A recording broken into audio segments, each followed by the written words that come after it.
coronavirus pandemic has impacted some key sectors of the economy, and education is no different. The exam season is right around the corner, and millions of learners across the country are eagerly waiting for the lockdowns to lift so they can resume back to education. But amidst the ongoing crisis that only seems to worsen by the day, will that be possible? To answer that and some key questions around what the post-corona education scenario would look like in the country, we got in conversation with Dr. Pawan Kumar Singh, Director MDI Gurgaon, and Professor KG Suresh, Founder Dean at School of Modern Media Studies, UPES Dehradun, and former Director IIMC New Delhi. Take a look.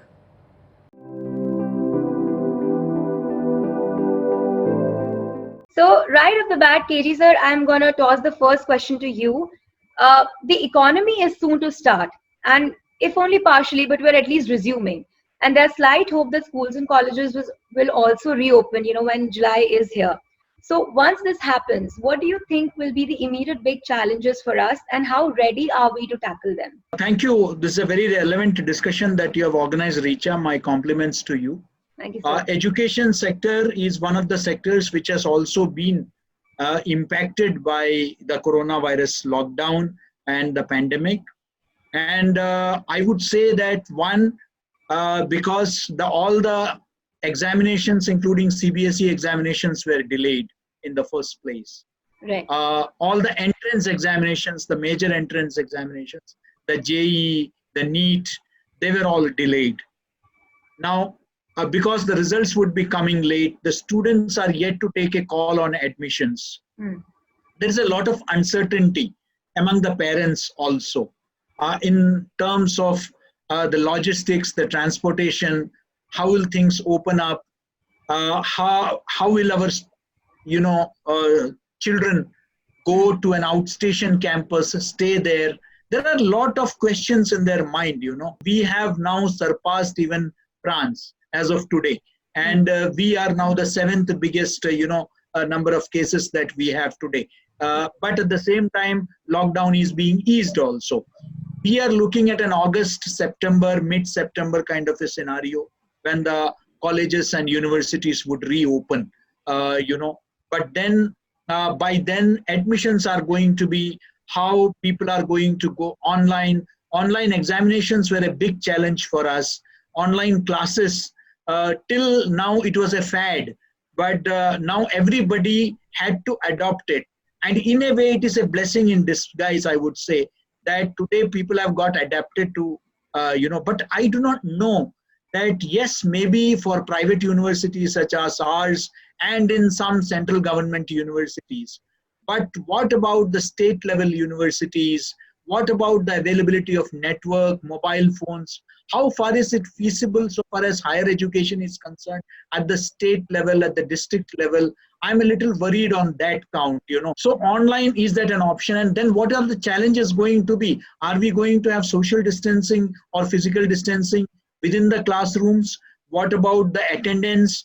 How are we going to organize laboratories, classrooms, all those things? A lot of infrastructural expansion has been put on hold. Some new courses have been put on hold. So there are n number of challenges, but there are also opportunities. Many students who are perhaps aspiring for a degree, an international degree, may not now look for traveling abroad this year. So that is an area where Indian universities can really encash on. I see a lot of potential so far as technology is concerned, education technology, that's going to see a big boost, education technology. Telecom is going to see a big boost. Sir, would you like to add to what Dr. Suresh has already spoken about? And also another addition to the same question is, we have spoken about the students who are looking forward to admissions this year. But what about the mood of studies for those who are already enrolled? How is the lockdown impacting those students? Richaji, you have raised very important questions, and Mr. Suresh has set the ball rolling in the right direction. Nature of corona fully is not known, but we are now not as ignorant as we used to be in first week of March. Now again we have surpassed. Germany had shown very big number, and now India has surpassed it. That time our Honorable Prime Minister announced that for 21 days live inside your home. Lakshman Rekha is there, And if you cross that Lakshman Rekha, India will be behind by 21 years. When the number of cases in India was 500. You see, 500 numbers of cases created that kind of impression that live in home, otherwise we are going to lose all the games. Now with the number 1,90,000, maybe by tomorrow, day after tomorrow, we are going to cross 2 lakh figure. And now we are saying, please come out of your home and start contributing towards economy. Jaan bhi hai, jahan bhi hai. What I'm trying to emphasize is that now we have learned to some extent, nature of Corona. In those days, when Corona was in its first phase, we were not knowing at all. We all had apprehended that it will be like the nature of Corona is like 2020 match. Fatafat cricket. It would come for 1 month, will create havoc. On 31st day, sun will shine clearly in the sky and we all will be healthy, happy and kicking. But now we have realized nature of Corona is not like 2020 match. It is like test match. There is special responsibilities now for all the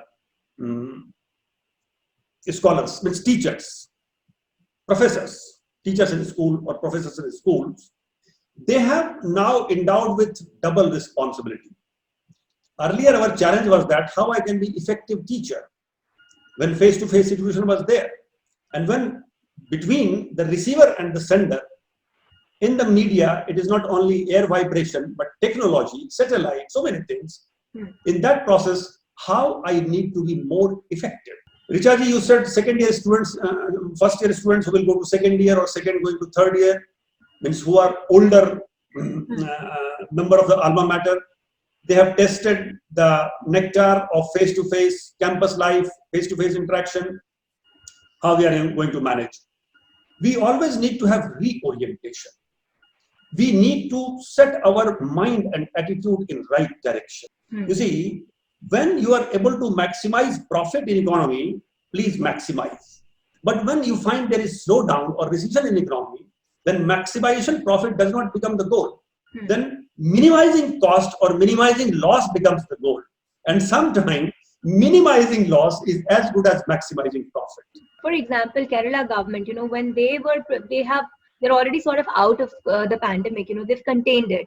And for their students, they have special mental health programs, that the government and the doctors team are doing it. They have special Ayurveda team, doctors teams that are consulting students to get back into the mood of study. So are we seeing something similar in our colleges also in the northern side of the country? For example, at your institute, are you doing something specific to sort of keep this mental health check for the students who are already enrolled?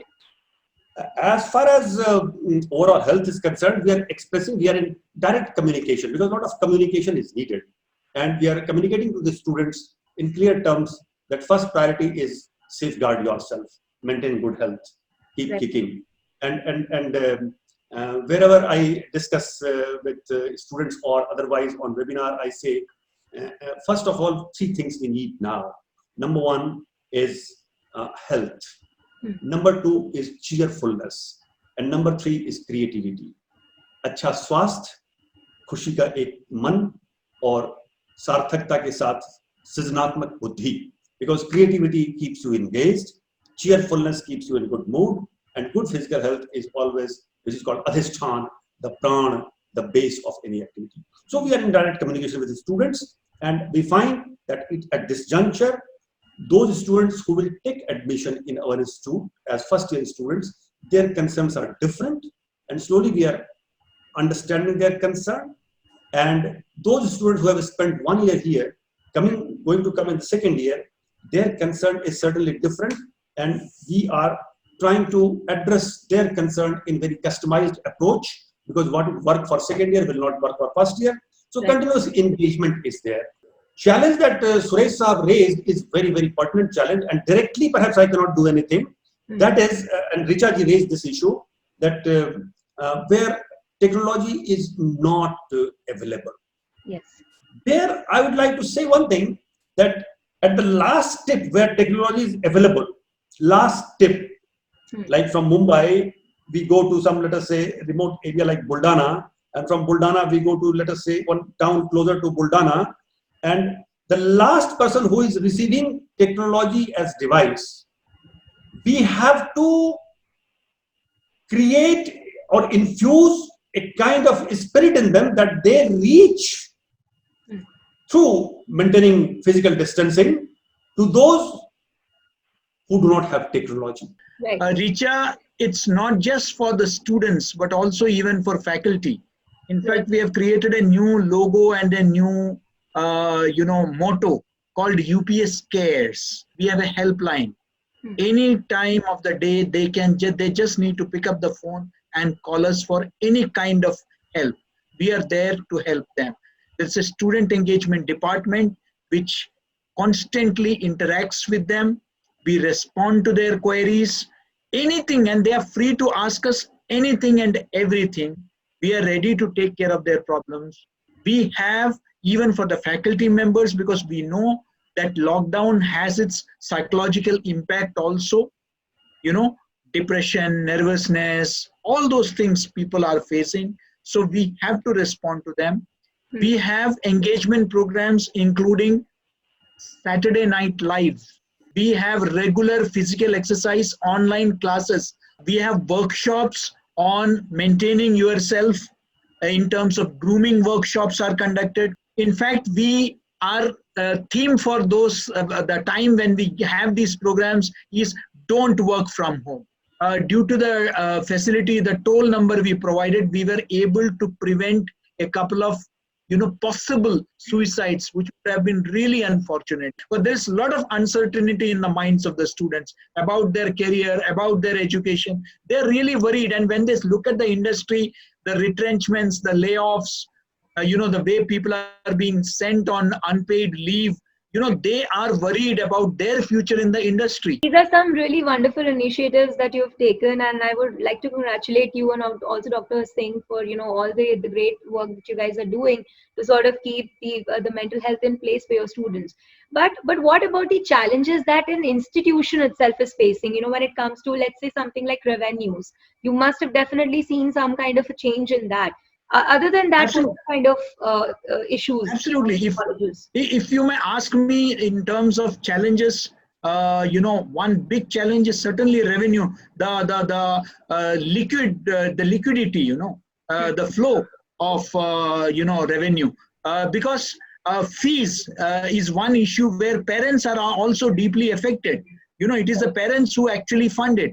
So now we are offering them, instead of annual payments, we are telling them, okay, you pay on a monthly basis, you pay installment wise, we are offering them all kinds of such facilities. We have an initiative called Shakti Initiative, wherein we are providing 25% concession to all women's, candidates across the streams. And then again, there are a lot of stakeholders associated, our logistics, our car, the number of vehicles that our university. So we are cutting down on a lot of expenses also. Dr. Singh, as KG sir earlier mentioned that the lockdown might get moved further to, let's say, something between August and September when the colleges will reopen.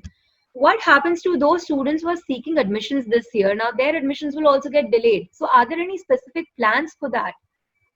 We decide on two bases. Number one, what is the general macro environment and what suggestions we get from government, HRD, AICTE, regulatory bodies. And secondly, then we also apply our mind for other things because everything will not be told by outside bodies.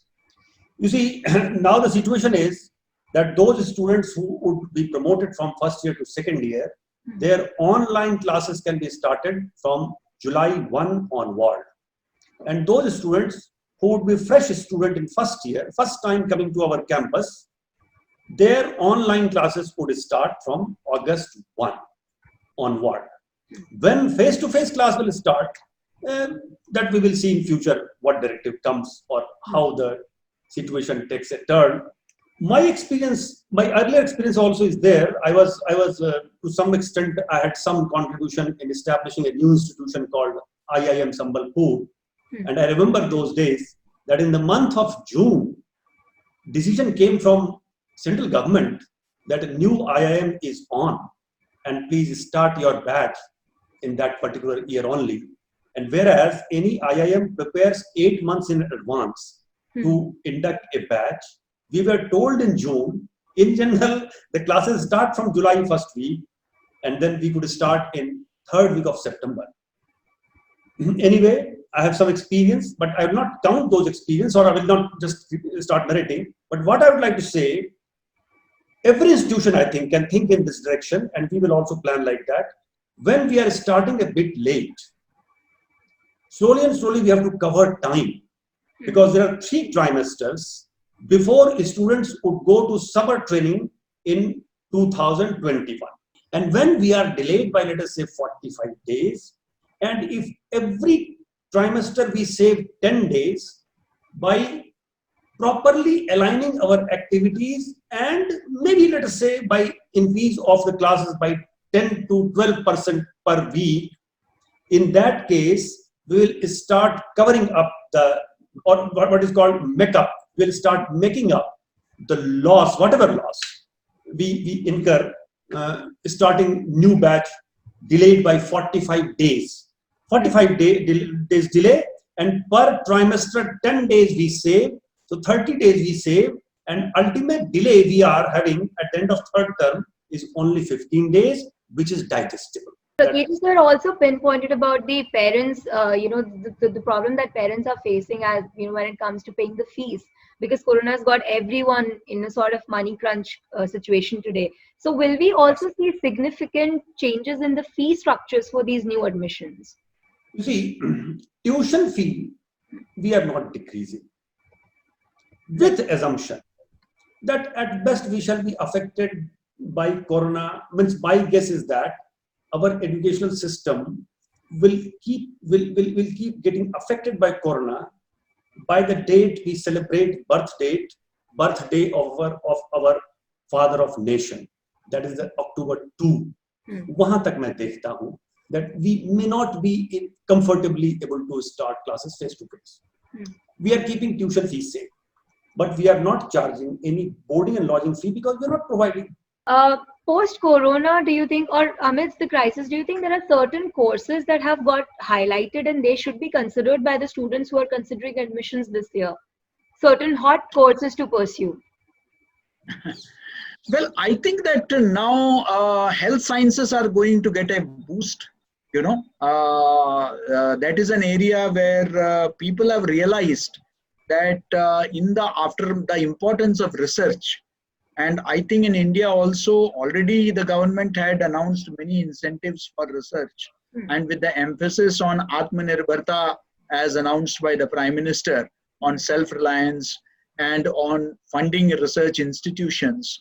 And I think that research is going to be a major area where we are going to do a lot of research in terms of drugs, in terms of scientific researches are going to get a boost. Education technology, as I said, that there have been issues concerning even the Zoom technology that we are currently using, that about privacy issues and all that. So I think that there would be a lot of work on developing indigenous, technologies. Climate change is going to be, we see so many in Delhi.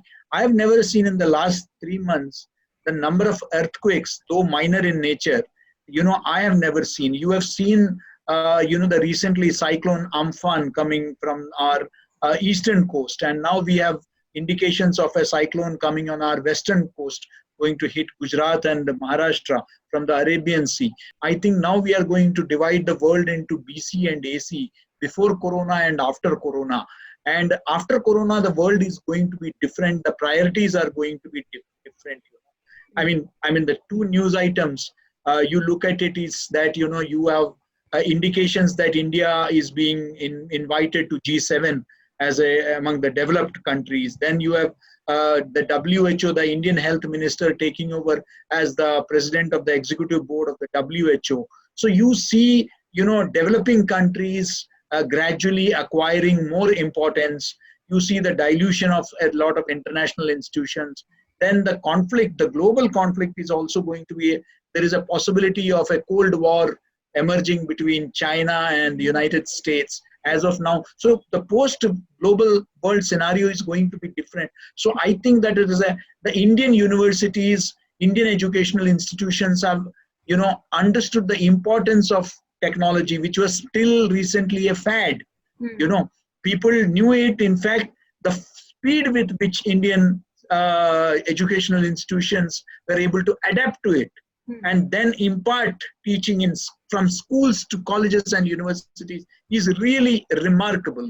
In terms of content, online media growing in a big way. That's again, because my discipline is mass communication, I look at online media coming up in a big way in this country, because people are looking for credible content, because infodemic has been an issue along with pandemic. Okay. Pawan sir, it's very interesting. KG sir has highlighted the importance of being aware about the economic impact, environmental impact of our economic activities. Do you think that sustainability and environmental science has got its due importance in our curriculums today? And do you think if not, then this should be made a priority in teaching? Change is the only constant. And we have to change stance as the situation is demanding us from. And that's why our course curriculum not only needed certain changes, crucial changes, do not need only now, but even let us say there was no corona, there was no corona in March and we are living in very normal time. Even then we were discussing about changes in certain portion of the curriculum, which would create a kind of integrating effect. जैसे आटे में पानी को मिला करके गूंथा जाता है, and when we start preparing roti, the flour and the water are intertwined. It is not A plus B, it is A and B chemical reaction taking place and becoming a new thing, C. Now you easily cannot separate them. So I would like to say that, you see, tech savvy dimension of the courses have to be embedded with all the courses that we are teaching.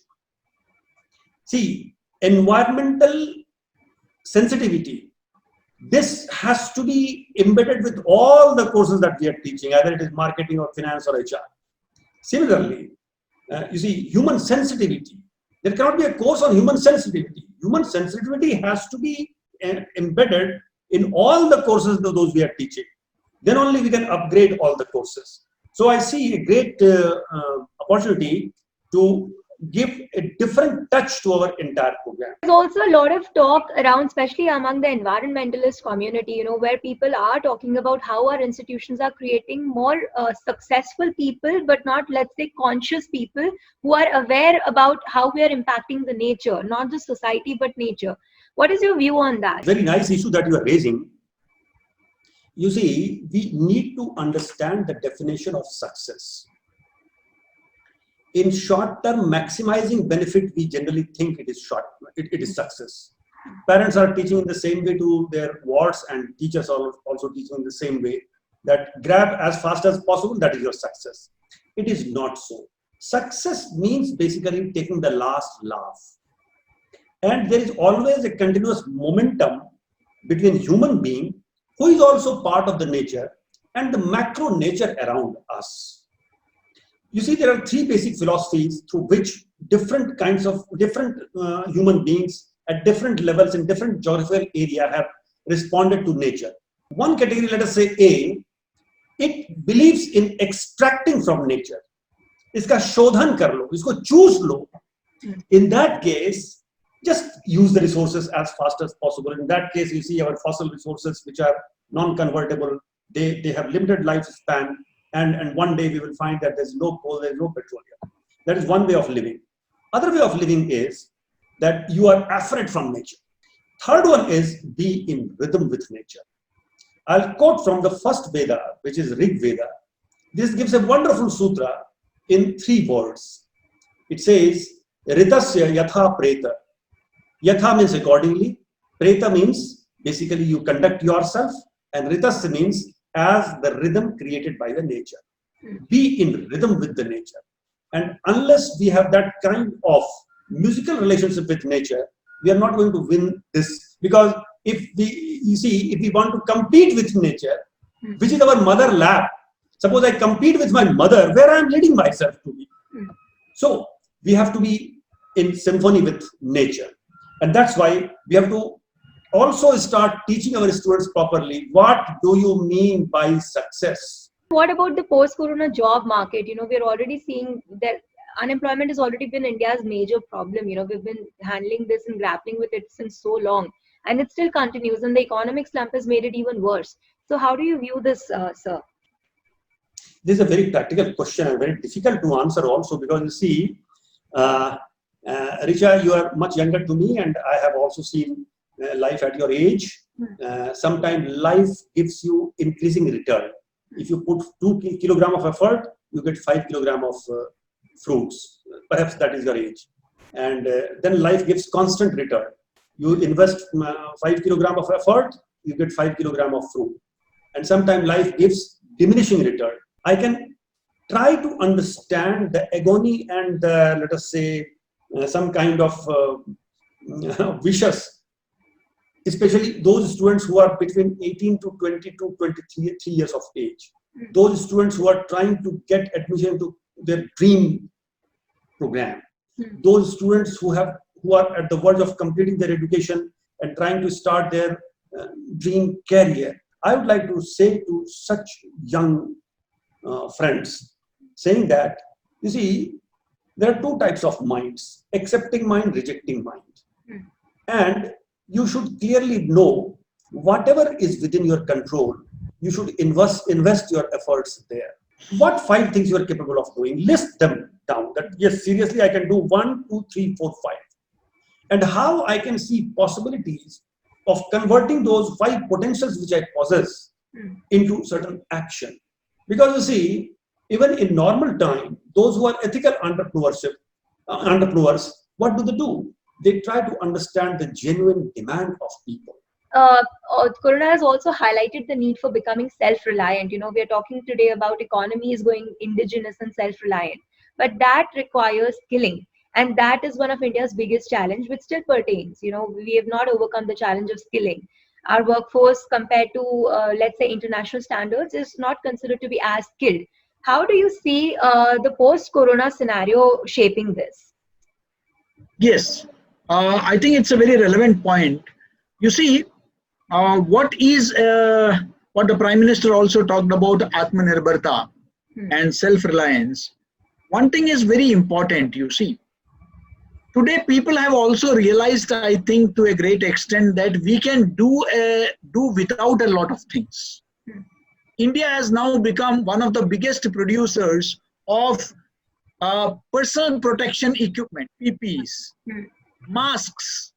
Tirupur, which used to export garments, is now producing, Tirupur in Tamil Nadu, is now producing PPE kits, masks, hand sanitizers. India has been exporting hydrochloroquine to United States and Brazil, so much so that the Brazilian president, compared that to Hanuman, Lord Hanuman carrying that entire mountain of herbs for the injured Lakshman.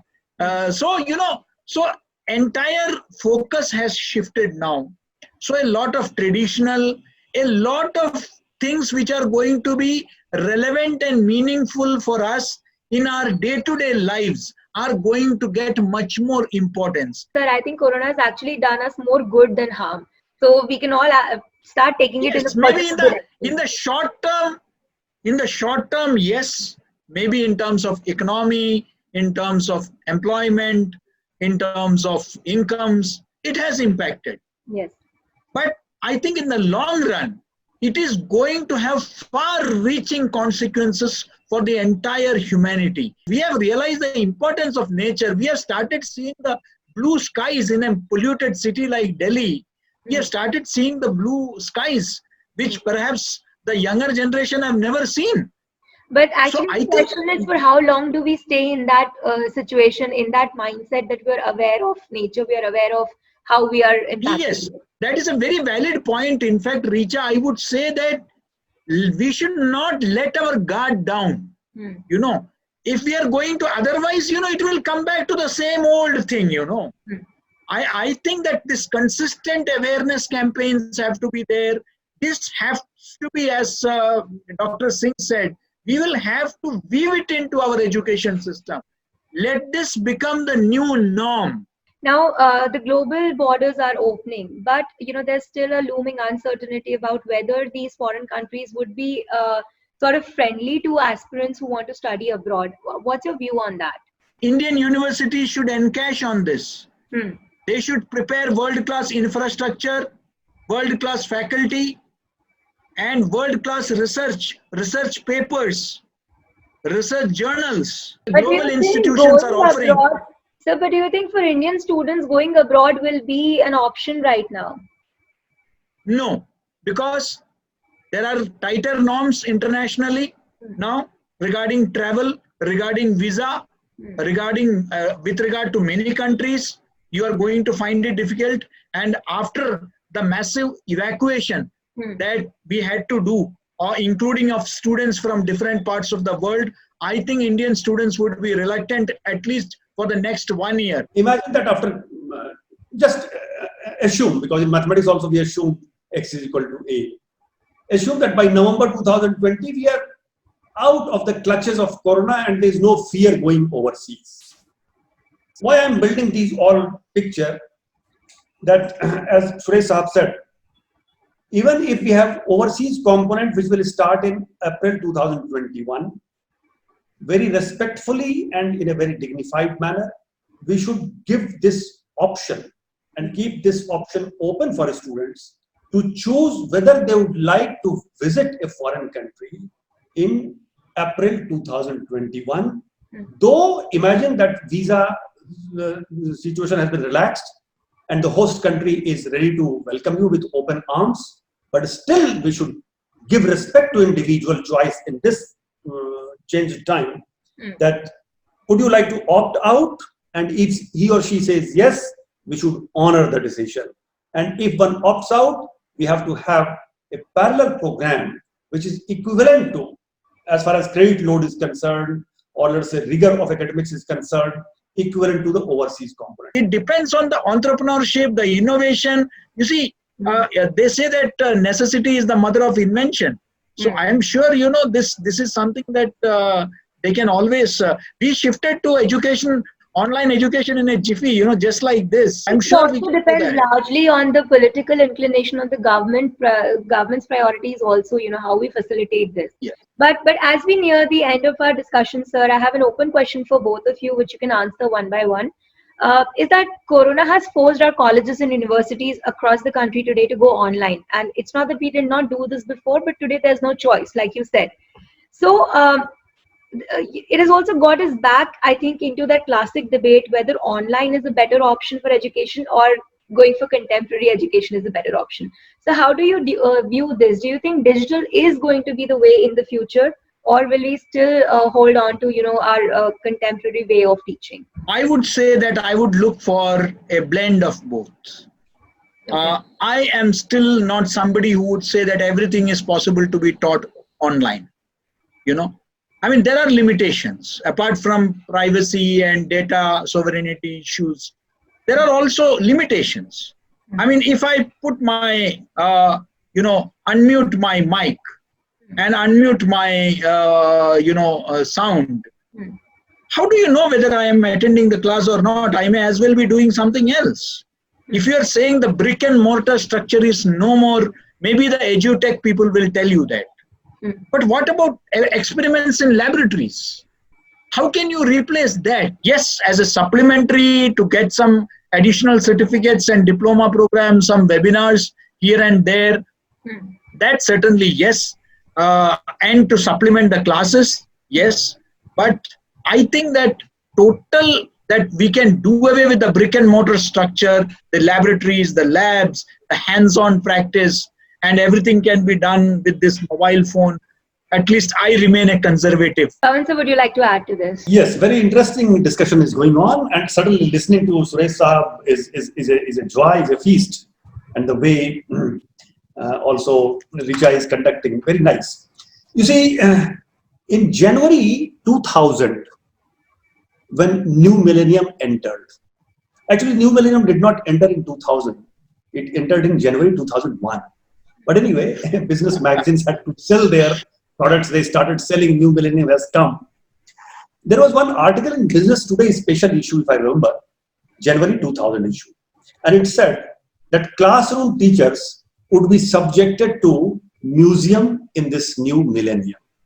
Very interesting. I'm a classroom teacher. I thought it is a direct challenge on my existence.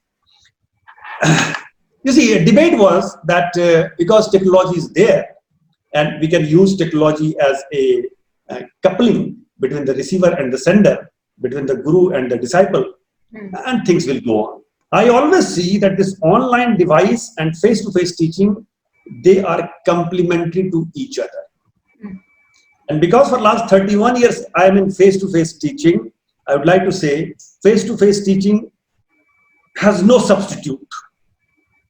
It has no substitute. If online 2 hours interaction can add up to the same value as meeting while traveling 600 kilometers and then meeting for 2 hours, if online meeting for 2 hours gives the same output and same, let us say, fruit, we should go for online. I think as a student and learner myself, former student myself, I really believe that the joy of education is actually when you're interacting with your colleagues at the college or school, and then there are teachers there. You know, that's the joy of education, that you experience it. And definitely artificial intelligence, robots, computers cannot take away the human experience, the human touch from education. So this was a wonderful debate, discussion, sir, both of you. Thank you so much. I think we have highlighted some key issues here, and we have also found solutions as a product of our discussion. Thank you so much for taking out time for this. It was lovely talking to both of you. Thank you, Richa, for facilitating this meeting. And it was a pleasure interacting with Dr. Pawan K. Singh. Pleasure. Thank you. Same with me. I enjoyed being with you, sir, Suresh Saab. And Richa, thank you very much for creating this platform, and we interacted well. And you conducted the program so well. Thank you for hosting this. Absolutely. Thank you. Thank you, sir.